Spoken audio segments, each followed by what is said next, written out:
Good morning, everyone. I'm very happy to be with you this morning.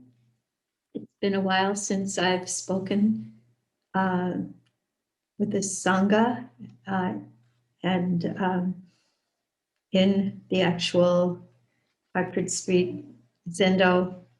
I want to thank Reverend Mio and Cato for inviting me to speak today. And I want to thank all those of you who've kept Hartford Street Zen Center alive during this last year, and everyone who's present today on Zoom, wherever you may be geographically, far and wide. So that's one of the benefits of Zoom, I think. So I'll briefly introduce myself to those of you who don't know me. My Dharma name is Jisan, Mountain of Compassion. I use she, her pronouns. I'm a cisgendered, identify as lesbian or queer. I was born to a secular Jewish family in New York City and have been living in the Bay Area for the last 30 some years, and at San Francisco Zen Center as a resident for 21 years. My teacher is Agent Linda Cutts, who lives at Green Gulch Farm. And I mentioned the Jewish part because today is the last day of Passover, an 8-day holiday, celebrating the liberation from bondage of the Jews many, many centuries ago. But it celebrates all kinds of liberation for all beings. And so in that spirit, I think it's so related to some of our Buddhist teachings on liberation.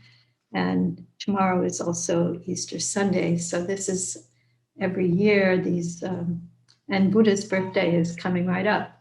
So we have this coming together of different traditions, say religious traditions, valuing the ability of all of us to live fully in harmony and to maximize our opportunities to grow and learn and connect with others. So I know this has been a difficult year for everybody, and some of us are perhaps becoming fully vaccinated, maybe experiencing a little bit more ease in navigating our lives, and some of us may not yet be in that situation. I myself experienced my first hug in over a year last weekend, and it was very, very precious.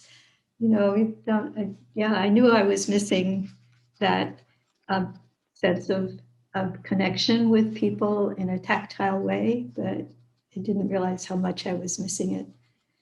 That may be true for some of you as well. So I wanted to tell you the focus of my talk, the title of my talk today.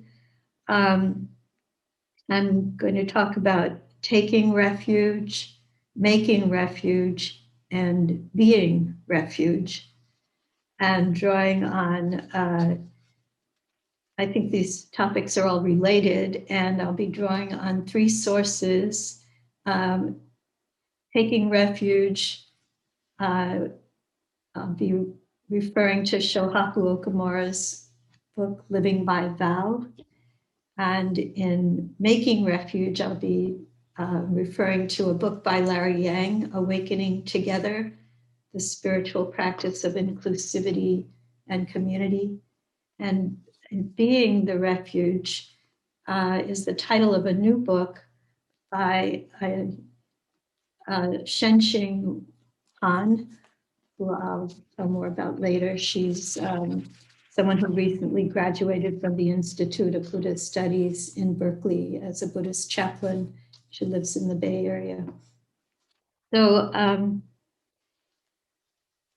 starting with taking refuge, And by that, we usually refer to taking refuge in the three treasures, Buddha, Dharma, and Sangha. And I'm going to refer to the version of the refuges that we chant every morning at San Francisco Zen Center. And they're probably familiar to many of you. The first one, I take refuge in Buddha before all beings, immersing body and mind deeply in the way, awakening true mind.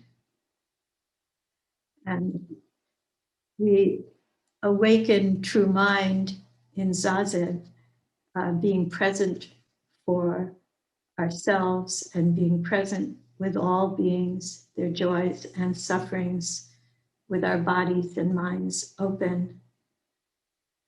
I want to explore the part awakening true mind just a little. Shohaku Okamura, in Living by Thou, refers to true mind or translates it as unsurpassable mind, the mind of compassion. Some of you may be familiar with Shohaku Okamura's work. He's a Dogen scholar who frequently gives 5-day retreats based on a different teaching of Dogen. And recently he's been doing that online, and because he understands the medieval Japanese that Dogen wrote in, he translates, he goes back to the original text and explores the kanji, and the text comes alive in a way that it's so illuminating. So anyway, he did that with the 3 precepts, these that we recite, going back to, in this case, going back to the Sanskrit or Pali. So he says about unsurpassable mind that it's the mind that helps us realize that we live together with all beings, supported by networks of interconnection. We share air, water, and life by offering ourselves to each other. And in turn, we must support all other beings, which is a way of thinking about making refuge also. We're not only taking refuge for ourselves, but for all beings. So the next one, refuge, I take refuge in Dharma, we chant, entering deeply the merciful ocean of Buddha's way. And this has 2 meanings, according to Shohaku Okamura, both studying the Buddha's teachings, the sutras, the precepts, Buddhist texts, but also studying the reality of all beings. And he referred to Dogen, some lines of Dogen, not only the mountains and waters, but also the birds singing, the sun shining, and everything around us are sutras teaching us the reality of being. So everything we encounter is an expression of the Dharma and can be a Dharma gate or a Dharma teaching. And through these phenomena of everyday life, the birds, the sun, the trees, as well as people, we can learn impermanence and interdependence. Nothing lasts forever. Everything is always changing, and there's no fixed ego or substance. And Shohaku Okamura goes on to say that deeply entering the teaching doesn't require that we read all the Buddhist texts, which I think would be impossible because there's so many and there are constantly new ones coming along. Although reading is important, the deeper meaning is that we awaken to the reality before our eyes, the reality that we actually live And I wanted to just read one paragraph that I thought was very beautiful about how a way of understanding taking refuge in Dharma. And he talks about, in his translation, wisdom like the sea. That's this merciful ocean of Buddha's way. Wisdom like the sea refers to an unlimited and boundless perspective. We're like a frog in a well that can see only a small patch of sky. Our view is limited, yet we think we are the center of the world and know everything. We base our actions on our conditioned understanding, perceptions, and opinions. The beginning of wisdom is to see that our view is limited. And the meaning of taking refuge in the Dharma is that we value Dharma more than our own limited opinions and views based on our own personal experience or karma. So I think that ties in with the other teachings I'm going to explore today. So I take refuge in Sangha, bringing harmony to everyone, free from hindrance. And Sangha initially referred to the community of monks and nuns who were disciples of the Buddha. But a wider interpretation is the community of those who are connected through Buddhist practice. And Shohaku Okamura notes that the phrase bringing harmony is a translation of the Japanese word tori, which means unify. Buddhist Sangha members are unified by the teachings, by the Dharma.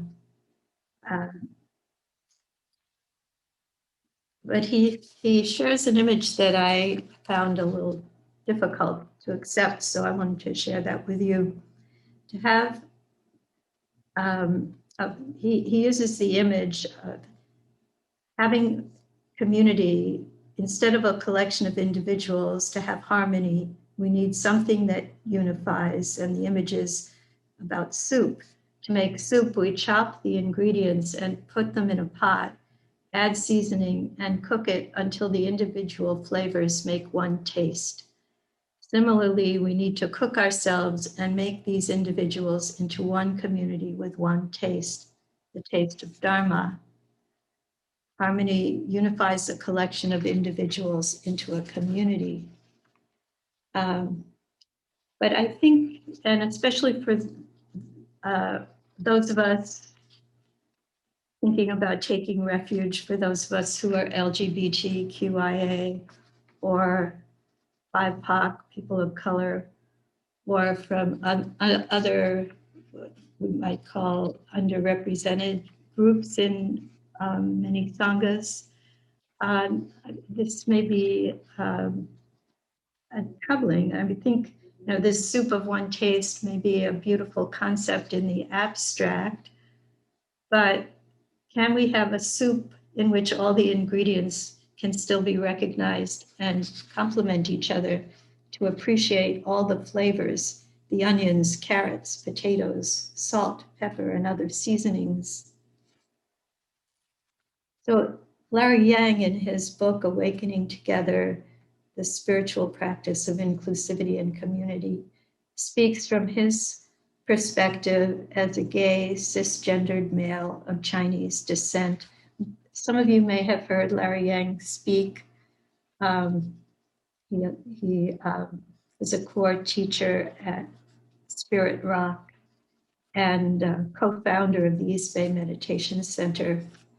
And in recent years, he's been very instrumental in making teacher training at Spirit Rock much more widely available to people who are LGBTQIA and to people of color practitioners. And Larry has been, I would say, impassioned to do this. He cares so deeply about this, in part by his own experience as a student who was new to Buddhism at his first retreat, when he looked around the room and saw no other people of color, and at least as far as he could tell, no other people who were LGBTQIA, and felt very isolated, although he was so drawn to the Dharma that he continued practicing. And he says the experience of community, of Sangha, brings with it complex issues of belonging. Who is included? Who is left out? What power dynamics are involved? And how does any community define its collective identity through the individual identities that form it? So recognizing the uniqueness of each member and also of groups of people that may be part of a wider Sangha. And he believes not only that the teachings of the Buddha help us navigate these complex issues, but that such complexities are embedded in the Dharma itself. His book has a chapter on refuge in a multicultural world, and he talks about how these three refuges are tied to our cultural experience. He's often asked the question in Sanghas, why dwell on our differences? The point of practice is to see our similarities. I think that's the one flavor, one soup. And, in the ultimate realm, we are all interconnected. And yet, in terms of our conventional lives, we also have many identities that really, I think, can't be overlooked in order for people to feel whole in a Sangha. And Larry says it's through seeing the deep nature of our differences and how they're a part of our lives that we can also see the deep similarities of our human experience. Cultural identity is an important part of the path to freedom. And he tells a story of the Buddha and two of his monks. I think I have time to share that with you. He refers to this story as an illustration of a way that the Buddha recognized difference in his Sangha 2,500 years ago. This is a story from the Vinaya, and it goes like this. The occasion was this. There were two monastics called Yamilu and Takula. They were of Brahmin stock, and they had fine voices and a fine delivery. They asked the Blessed One, Lord, now the monastics are of various names, of various races, variously born, having gone forth from various clans. They spoil the word of the Blessed One by using their own language. Let us render the words of the Buddha into classical meter. The Buddha, the Blessed One, rebuked them. Misguided men, how can you say, let us render the words of the Buddha into classical meter? This will not rouse faith in the faithless or increase faith in the faithful. Rather, it will keep the faithless without faith and harm some of the faithful. Having rebuked them, he addressed the monastics thus. Monastics, the word of the Buddha is not to be rendered into classical meter. Whoever does so commits an offense of wrongdoing. I allow the words of the Buddha to be learned in one's own language. So I think Larry includes that story as a way of stressing the importance of the multiplicity of languages, of sexual orientations, of races and cultural backgrounds of all of us who practice the Dharma. And that taking refuge in Sangha points to a Sangha that encourages expression of those differences, that welcomes those differences. And sometimes that is also a reason why many sanghas or Zen centers have what we call affinity groups, like the Queer Dharma group we have at San Francisco Zen Center, which meets once a month. Some of you have attended it. I know we're in our 11th year. Very, I think that's it's been a Dharma gate for many people. Way many people first start practicing Zen or coming to San Francisco Zen Center. And I imagine some of you go to the Gay Buddhist Sangha, which meets weekly in San Francisco. So, these places are places of refuge for those of us in the LGBTQ community. And Hartford Street itself, being, in the Castro, Reverend Mio as the abbot, I think is one of those refuges. Although everybody's welcome, at Hartford Street and at San Francisco, at all of our Zen centers. But having these places of refuge, I think, can really contribute to a sense of ease for some of us who are members of groups that are not in the majority, you could say, in our Buddhist centers. So I want to go on to talk about growing awareness of the importance of Asian and Asian American voices in American Buddhism. And there have been some Asian American Buddhists who have written recently books that can help us really see the history of particularly Chinese and Japanese communities in the United States, Buddhist communities that were here before teachers like Suzuki Roshi came to the United States. Duncan Williams wrote, Duncan Williams is a Buddhist priest and scholar in Southern California who is half Japanese, half white.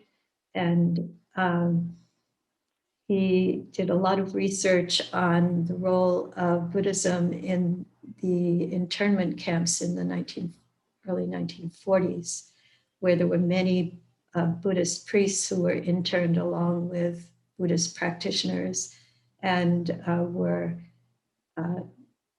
teaching Buddhism again in the 40s. And many had been in the United States before that and had established temples, many in the Jodo Shin tradition.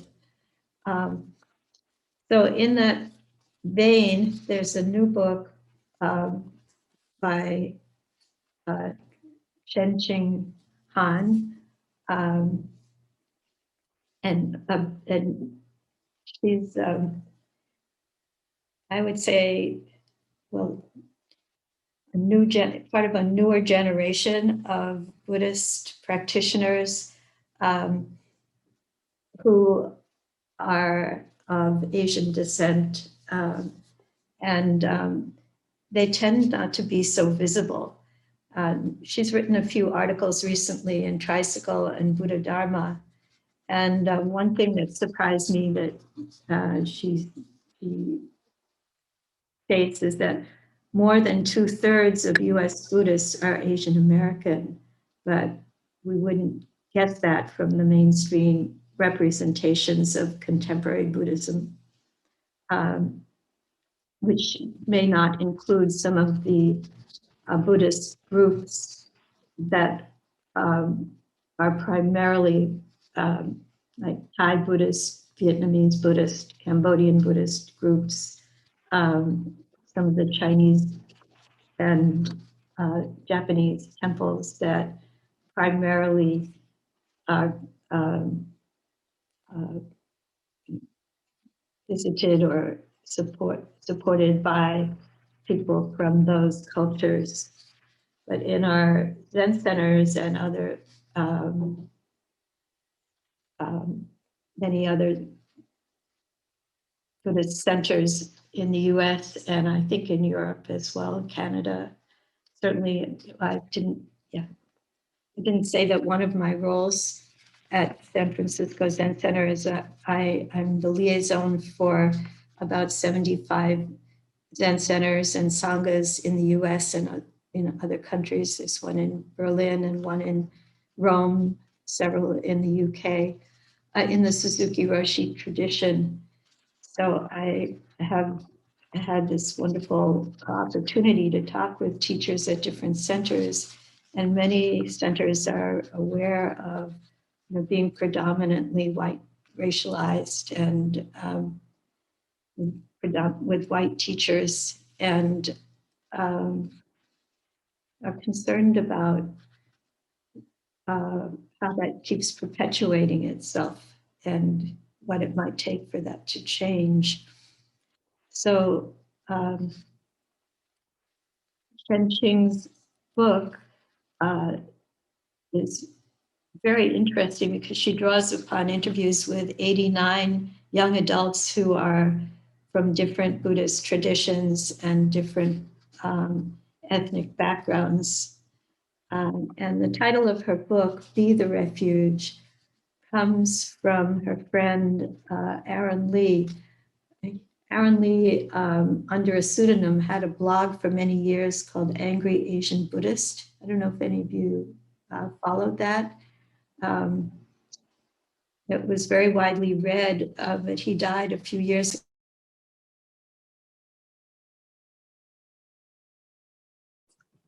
Tova, I think you got hit on mute. I don't know if you can unmute. Sorry. How's that? You're back. Thank you. Yeah, we lost you right as you were saying he died.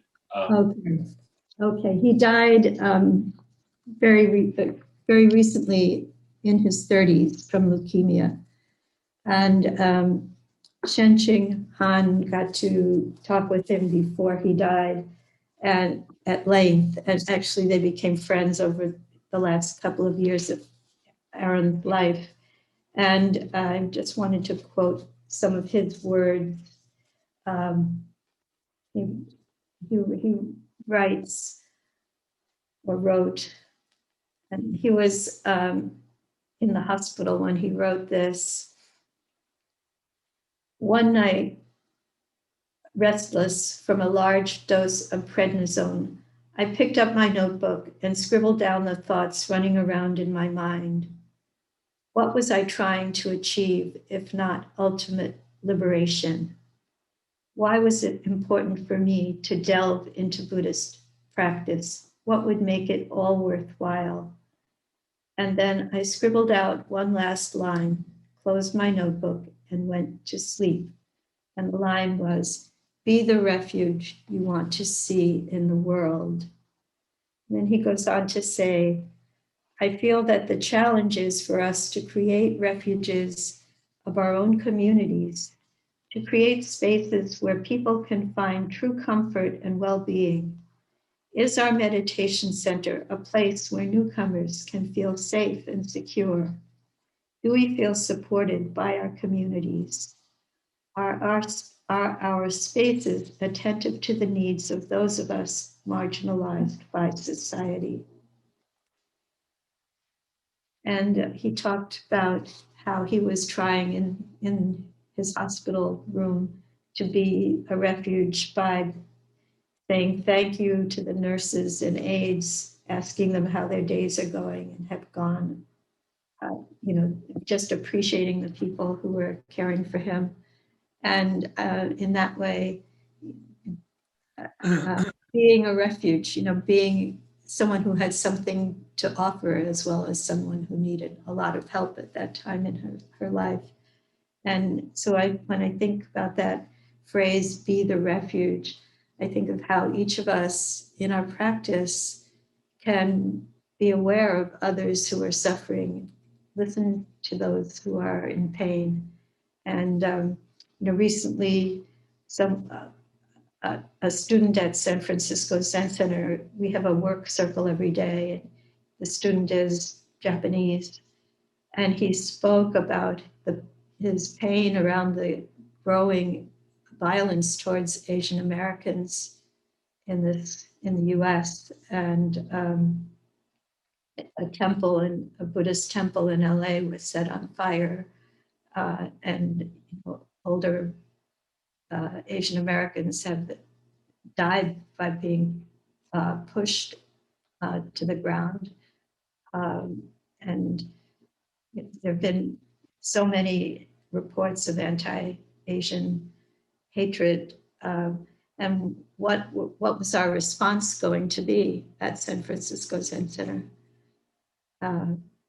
And so we worked on a statement and published it in our Sangha news, but we also, many of us took a training in how we can, if we see something happening to someone who's Asian or Asian American, can speak up and intervene in various ways and not just be bystanders. And there's a group that offers these trainings around Asian and Asian American hatred, but they also offer trainings to interrupt such expressions of hatred toward those of us in the LGBTQ communities. Some of the methods of engaging are the same.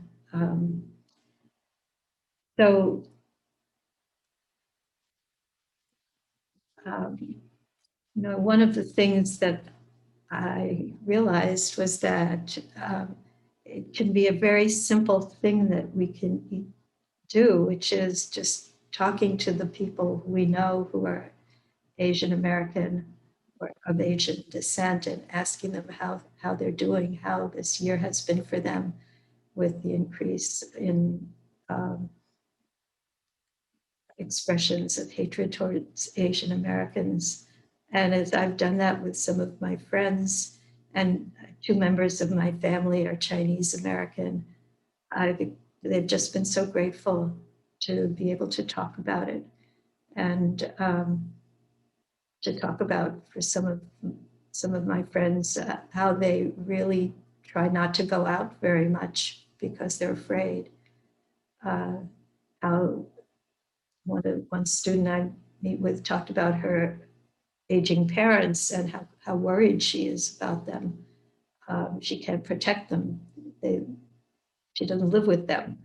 And she's really worried when they go out. So I think this is something we can all do in response to this wave of anti-Asian hatred that's being expressed. So I'm just going to end with something a little more upbeat than that. Yes, this is just a few more words from Aaron Lee.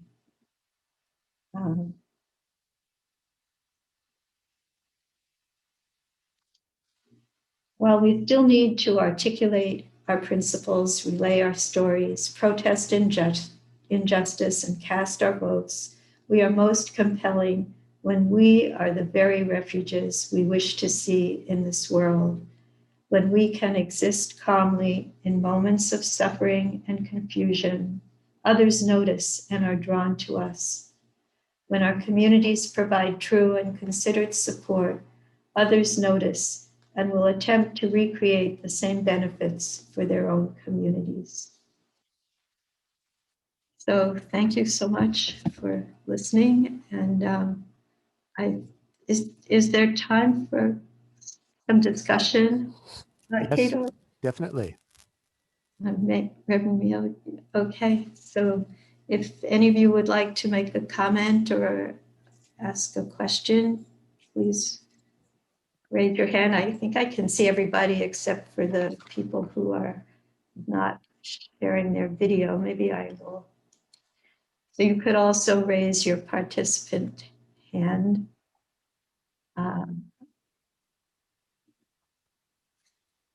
Cheryl. Thank you for your talk, Tova. I was wondering, the organization that you did your training, was that Hollaback? Yes, it was. Okay, I have that information, so I can post that into our Instagram and get that available for our newsletter for everyone, if anyone's interested. Can you also put it in the chat, Cheryl? I will have to look at my phone for a minute. So please excuse me while I look at that information to be able to type it. Yeah, great idea. Thank you, Tova. I forget about the chat. Okay. Hollaback offers these free 1-hour trainings, and thousands of people are taking them now.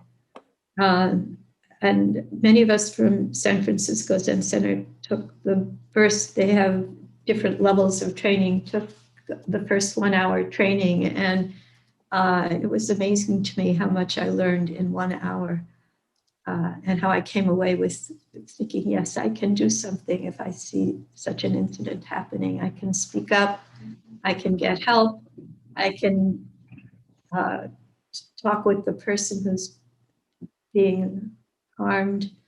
I can distract the person perpetrating the harm. There are many different ways we can intervene.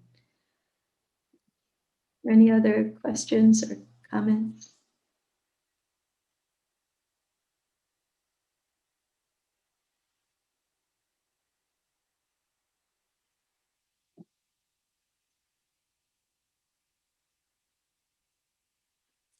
I could ask you just the question I mentioned at the beginning. What has taking refuge meant for you during this time? And also, how has Hartford Street Zen Center been a place of refuge for you in the last year?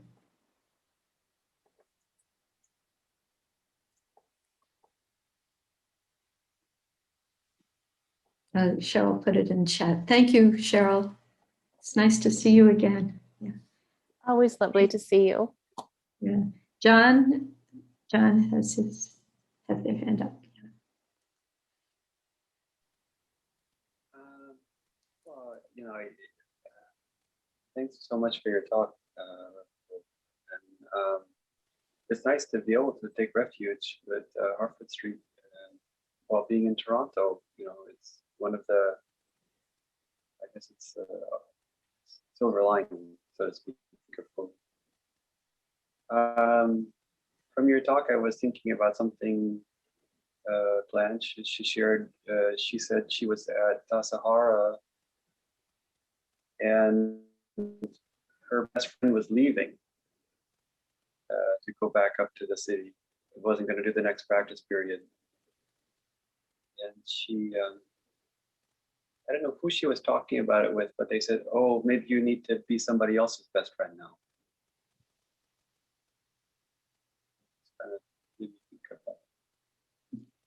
Thank you for sharing those words, Blanche Hartman.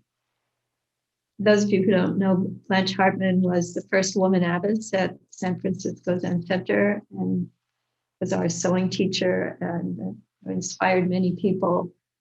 She died 5 years ago in her late 80s. Thank you for bringing that up, John.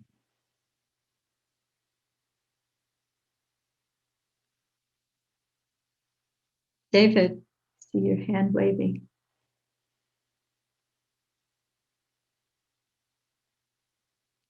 David, I think you're muted. Okay.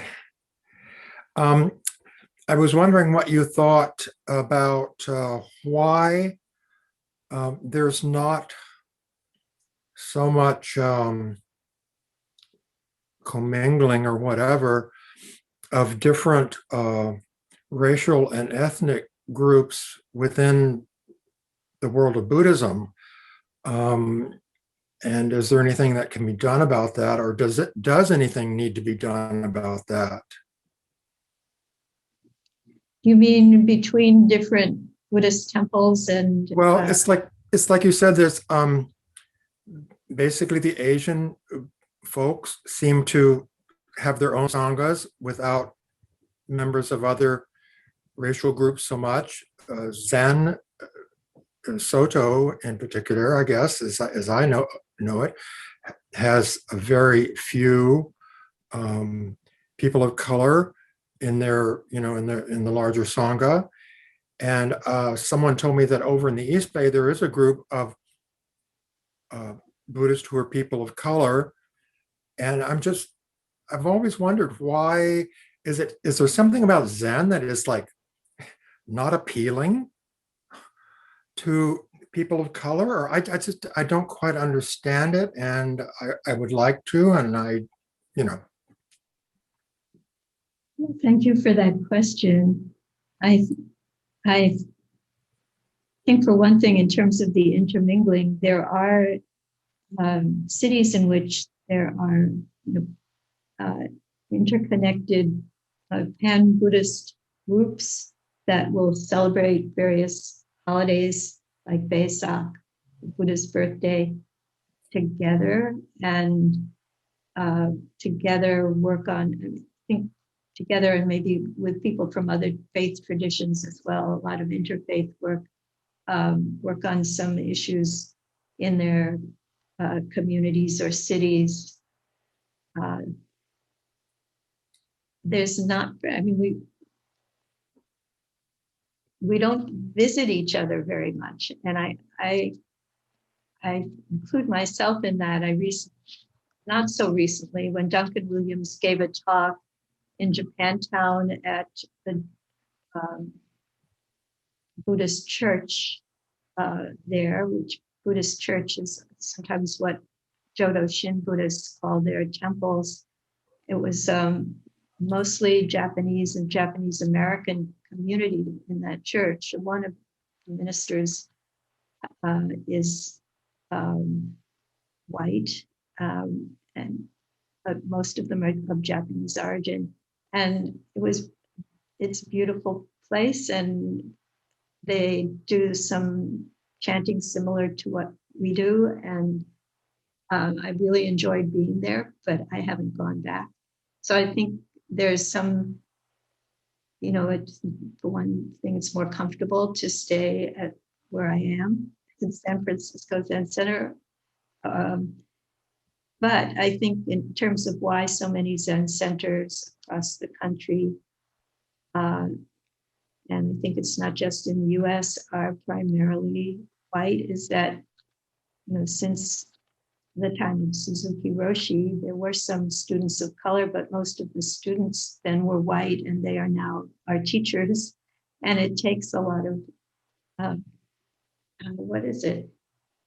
We're actually really looking at what in our culture makes it harder for students of color who come to stay, and to stay long enough to become teachers themselves. Because, it's, I think, harder to come as a student when you don't see anyone like you in leadership positions. And we're at a place now where there are some students who've stayed long enough to be ordained as priests or to be on senior staff. And we hope these people will continue to stay and develop into teachers and leaders of Zen Center. This is happening in some other Zen centers around the country. But I think it's a slow process. And I think we would be the richer for it if we had more. We also had many international students at San Francisco Zen Center from many different cultures. And a couple of years ago, we lost our accreditation, so some of them had to leave. But I felt our community was much more vibrant when they were here. So I think we lose out by being primarily monocultural, and that we're learning what it takes to make that kind of shift, and it's not easy, and it takes some time and energy. And I think it's something we're really looking at. And many Zen centers have been participating in both as, have either had their own trainings or have participated in trainings offered by Branching Streams, the group of Zen centers in the Suzuki Roshi lineage, and by the Soto Zen Buddhist Association. trainings in unpacking whiteness and looking at our white privilege and culture and how that may discourage people of color from practicing in our sanghas. So doing some self-examination, a lot of reading, a lot of talking with each other can also help make that change over time. Yeah, I hope that answers your question, David. So I don't know if we're at how long you usually meet. It's almost 11. I see Reverend Leo. Have your hand. It's kind of up to you, Tova. If you want to stop now, that's fine. If there are further questions, I'm happy to keep going. And I don't know if you had a question, Reverend Leo. Well, I did. I just wanted to make a couple of comments. One is that it would be nice if all of our wonderful sanghas were always able to practice what we preach, but we aren't.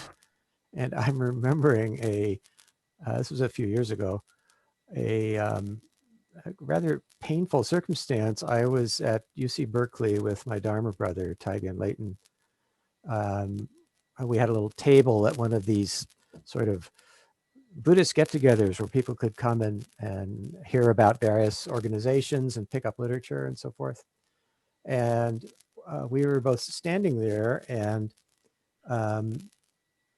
in comes a group from another Sangha, led by someone I know, actually.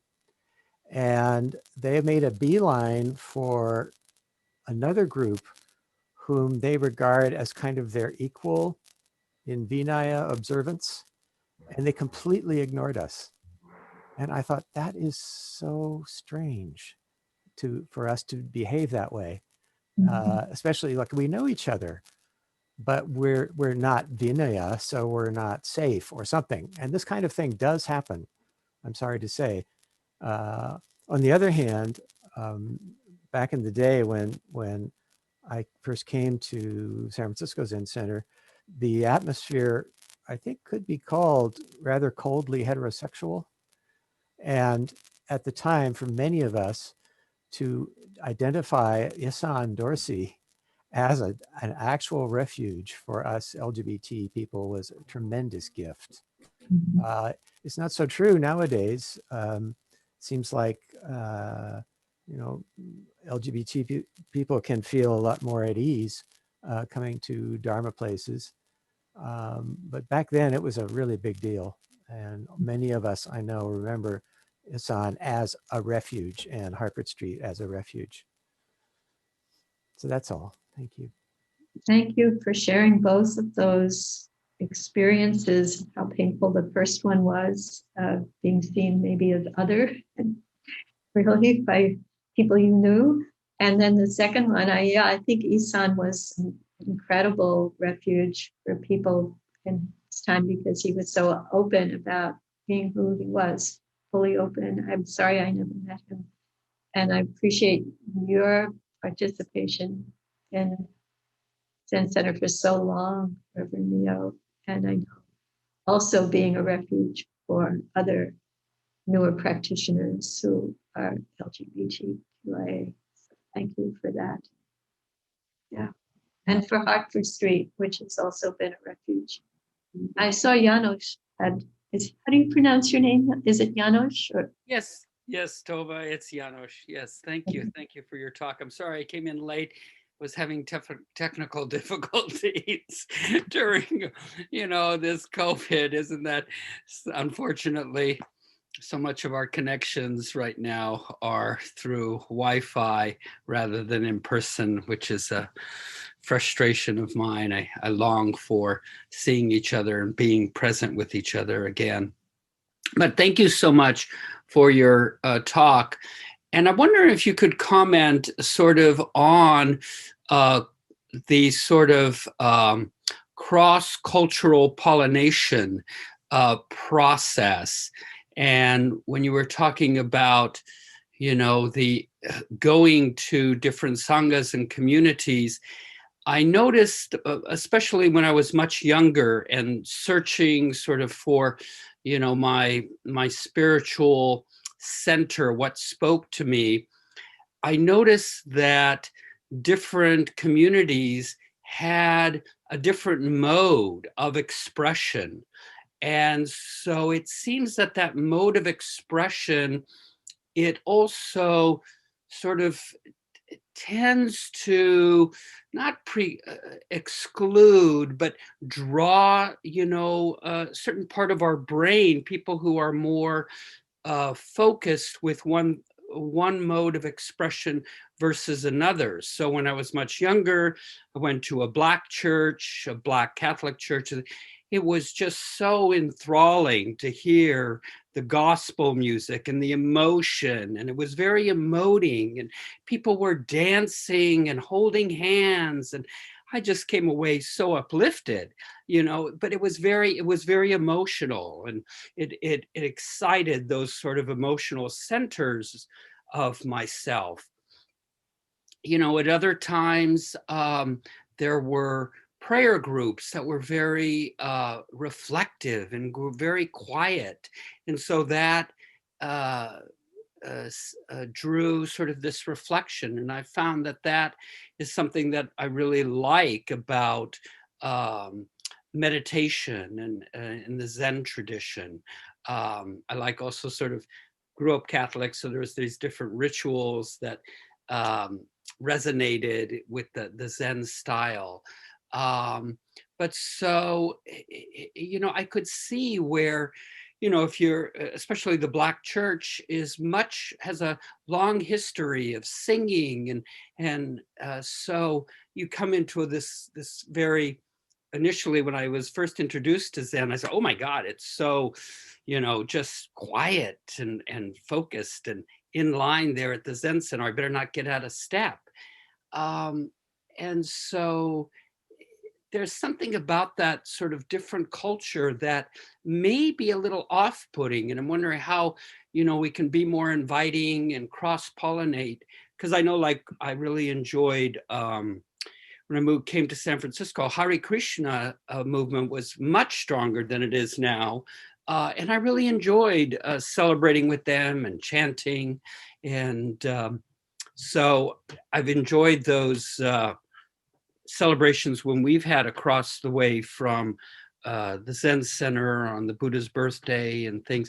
But so just my question is, how have you found that true? Is that there's sort of different modes of expression, that one form of spirituality tends to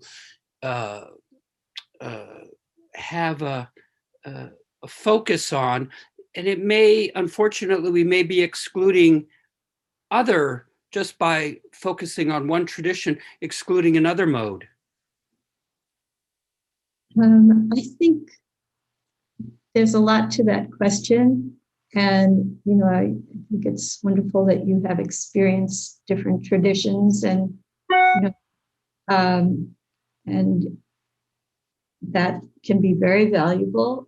They may appeal to different parts of ourselves. And I know many African Americans who really love Zen practice. And I think it's dangerous to kind of stereotype a group of people, not, yeah. And I'm thinking of some mindfulness teachers who are African American, and there are some Zen teachers who are African American who spent years at San Francisco Zen Center, and they honor other aspects of their cultural background. There's a wonderful teacher named Rhonda McGee who she teaches law at USF, and also she's steeped in mindfulness-based stress reduction, and she has studied with Norman Fisher over the years. He had a group for attorneys, and I went to a retreat. She gave a 2-day retreat at Spirit Rock on she wrote a book called The Inner Work of Racial Justice. And it was wonderful in that she brought her, she would refer to Alice Walker and Toni Morrison in her Dharma talks. And she, at one point, she got us all up and dancing as part of the retreat. And, it was a way of bringing the richness of her cultural background into a retreat that was also based in Buddha's teaching. So I think that we can be enriched when people draw from a cultural background different than ours and the teachings of the Buddha. And Rhonda she received lay ordination from a Zen Buddhist teacher, Joan Halifax. So I think there's room within our Zen practice also for joy and celebration. It may look different from, going to a primarily African-American gospel church. And that's, when I first came to San Francisco, my partner was a member of Metropolitan Community Church. And on Sunday nights, they had a gospel service.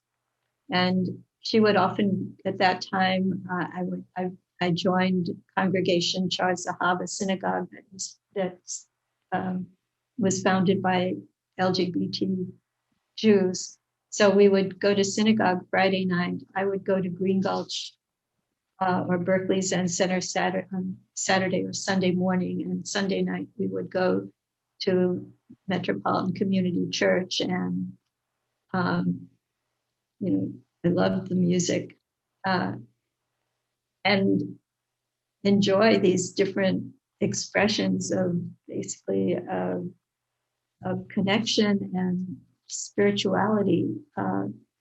So what am I saying? That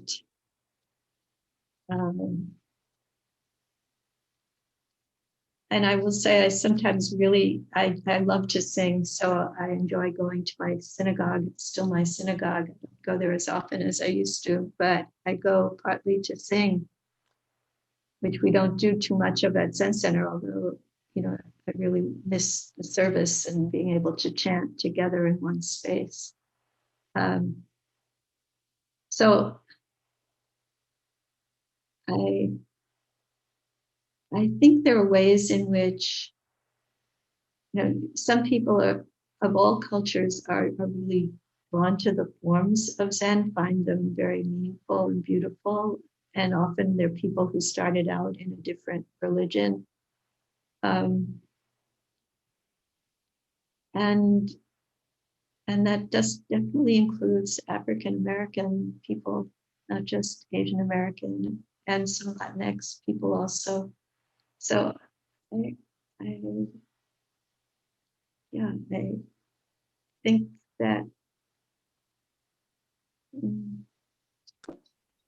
each expression is different and unique. But I also think there's a lot of joy in Zen practice, and that people can respond to that, see that, and experience it. I'm